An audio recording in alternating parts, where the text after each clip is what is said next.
جس طرح شب قدر رحمتیں نازل ہونے کا سبب ہے، اسی طرح لیلۃ القدر کا دن بھی عظمتوں اور برکتوں والا دن ہے، لہٰذا اس دن بھی خوب عبادت کرنی چاہیے۔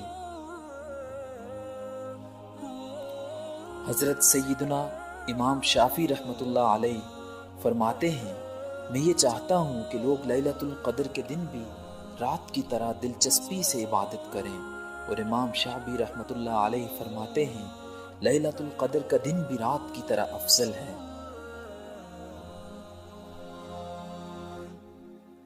حضرت سید اشرف جہانگیر سمنانی رحمۃ اللہ علیہ کے ملفوظات ہیں، 27 رمضان المبارک دن میں 12 رکعت نماز ادا کرے، اس کی ہر رکعت میں سورہ فاتحہ، آیت الکرسی اور سورہ قدر 1 بار اور سورہ اخلاص 7 بار پڑھے۔ جب نماز سے فارغ ہو جائے تو 3 بار کہے، لا الہ الا اللہ محمد الرسول اللہ، پھر 3 بار درود پاک بھیجے تو اللہ پاک قیامت کے دن اس سے بے حساب عذاب دور فرمائے گا، اور وہ انبیاء کرام علیہم السلام کے ساتھ جنت میں داخل ہوگا۔ سبحان اللہ، کتنی برکتیں ہیں۔ لہٰذا ہمیں چاہیے کہ ماہ رمضان المبارک اور اس کی مخصوص راتوں، بالخصوص رمضان المبارک کی 27ویں شب عبادت کرنے کے ساتھ ساتھ ساری زندگی اللہ کریم کی اطاعت و عبادت میں بسر کریں، تاکہ ہم بروز محشر اللہ کریم کی بارگاہ میں سرخرو ہو کر جہنم کے عذاب سے بچنے میں کامیاب ہو سکیں۔ اے اللہ، اپنے پیارے حبیب کے طفیل ہم گناہ گاروں کو لیلۃ القدر کی برکتوں سے مالا مال فرما، اور زیادہ سے زیادہ اپنی عبادت کی توفیق مرحمت فرما۔ ہم نے ماہ رمضان المبارک میں کی جانے والی عبادات اور ان کے فضائل و برکات ملاحظہ کیے، جس سے یقیناً ہمارے دل میں بھی رمضان شریف کو عبادت اور نیکیوں میں گزارنے کا جذبہ پیدا ہوا ہوگا۔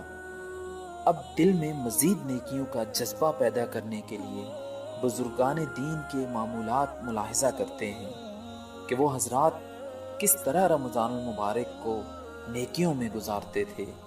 بزرگان دین کس طرح رمضان المبارک کو نیکیوں میں گزارتے ہیں۔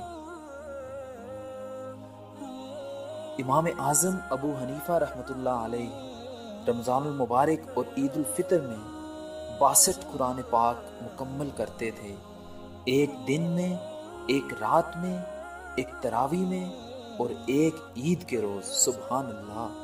حضرت سیدنا اسود بن یزید رحمۃ اللہ علیہ رمضان المبارک کی 2 راتوں میں پورا قرآن مجید پڑھتے تھے، اور صرف مغرب و عشاء کے درمیان آرام فرماتے تھے، اور رمضان المبارک کے علاوہ 6 راتوں میں قرآن مجید مکمل کیا کرتے تھے۔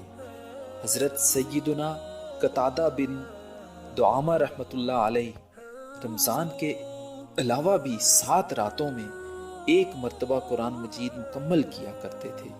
رمضان المبارک میں 3 راتوں میں اور رمضان المبارک کے آخری عشرے کی ہر رات 1 قرآن مجید مکمل کیا کرتے تھے۔ حضرت سیدنا سعد بن ابراہیم سحری رمضان المبارک میں 21ویں، 23ویں، 25ویں، 27ویں اور 29ویں کو اس وقت تک افطار نہ کرتے جب تک قرآن مجید مکمل نہ کر لیتے تھے۔ مغرب و عشاء کے درمیان اخروی معاملے میں غور و فکر کرتے رہتے، اور اکثر افطار کے وقت مساکین کو بلاتے تاکہ وہ بھی ان کے ساتھ افطار کریں۔ حضرت سیدنا امام شافعی رحمۃ اللہ علیہ ماہ رمضان المبارک میں نمازوں میں 60 قرآن مجید مکمل کیا کرتے تھے۔ ہمارے اسلاف ماہ رمضان المبارک کی آمد کے ساتھ ساتھ ہی عبادات میں مشغول ہو جایا کرتے تھے، اور کثرت سے تلاوت قرآن کریم کرتے، کچھ روزانہ قرآن کریم مکمل کرتے، اور کچھ 2 دنوں میں کرتے، کچھ 3 دنوں میں مکمل کرتے۔ لیکن افسوس، صد افسوس، ہم ماہ رمضان کو بھی دوسرے مہینوں کی طرح غفلت میں گزار دیتے ہیں اور قرآن کریم کی تلاوت سے محروم رہتے ہیں، حالانکہ تلاوت قرآن کے بہت سارے فوائد ہیں۔ آئیے ابھی آپ کو قرآن مجید کے فوائد بتاتے ہیں۔ حضرت سیدنا ابراہیم تیمی رحمۃ اللہ علیہ فرماتے ہیں، جس نے دن کے ابتدائی حصے میں قرآن پاک مکمل کیا، فرشتے شام تک اس کے لیے دعائیں کرتے رہتے ہیں، اور جس نے رات کے ابتدائی حصے میں قرآن مجید مکمل کیا، فرشتے صبح تک اس کے لیے دعائیں کرتے رہتے ہیں۔ حضرت سیدنا حبیب بن ابی عمرہ رحمۃ اللہ علیہ فرماتے ہیں، جو شخص قرآن مجید مکمل کرتا ہے، فرشتہ اس کی دونوں آنکھوں کے درمیان پیشانی کا بوسہ لیتا ہے۔ حضرت سیدنا امام مجاہد رحمۃ اللہ علیہ فرماتے ہیں، لوگ ختم قرآن کے وقت جمع ہوتے اور کہتے کہ اس وقت رحمت نازل ہوتی ہے۔ ہمیں چاہیے کہ ماہ رمضان المبارک میں دیگر عبادات کے ساتھ ساتھ کثرت سے تلاوت قرآن پاک بھی کیا کریں۔ حضرت سیدنا عبداللہ بن ابو بکر رحمۃ اللہ علیہ فرماتے ہیں، ہم قیام رمضان سے واپس آتے تو خدام سے جلد کھانا لانے کو کہتے، اس خوف سے کہ کہیں فجر طلوع نہ ہو جائے۔ سبحان اللہ۔ حضرت سیدنا ابراہیم بن ادہم رحمۃ اللہ علیہ فرماتے ہیں، رمضان المبارک کے مہینے میں دن کے وقت فصل کی کٹائی کرتے تھے اور رات میں نفل نمازیں پڑھتے تھے۔ آپ رحمۃ اللہ علیہ نے رمضان المبارک کے 30 دن یوں گزارے کہ نہ رات کو سوتے نہ دن کو سوتے۔ تو شاعر نے کیا خوب کہا، ریاضت کے یہی دن ہیں، بڑھاپے میں کہاں ہمت۔ ریاضت کے یہی دن ہیں، بڑھاپے میں کہاں ہمت۔ جو کچھ کرنا ہو اب کر لو، ابھی نوری جواں تم ہو۔ یہ ہمارے نوجوانوں کے لیے ایک کھلا پیغام ہے۔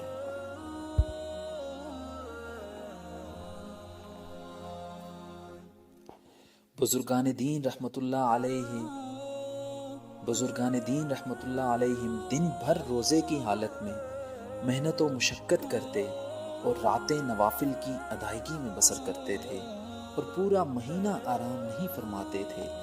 ذرا امیجن کیجئے، اس سے ان لوگوں کو درس عبرت حاصل کرنا چاہیے جو کبھی گرمی کی شدت کا بہانہ بنا کر رمضان المبارک کے روزے چھوڑ دیتے ہیں، تو کبھی کاروبار اور کمزوری کا بہانہ بنا کر تراویح نہیں پڑھتے، حالانکہ ہمارے اسلاف ماہ رمضان کو عبادت اور رب کریم کی اطاعت و فرمانبرداری میں گزارتے۔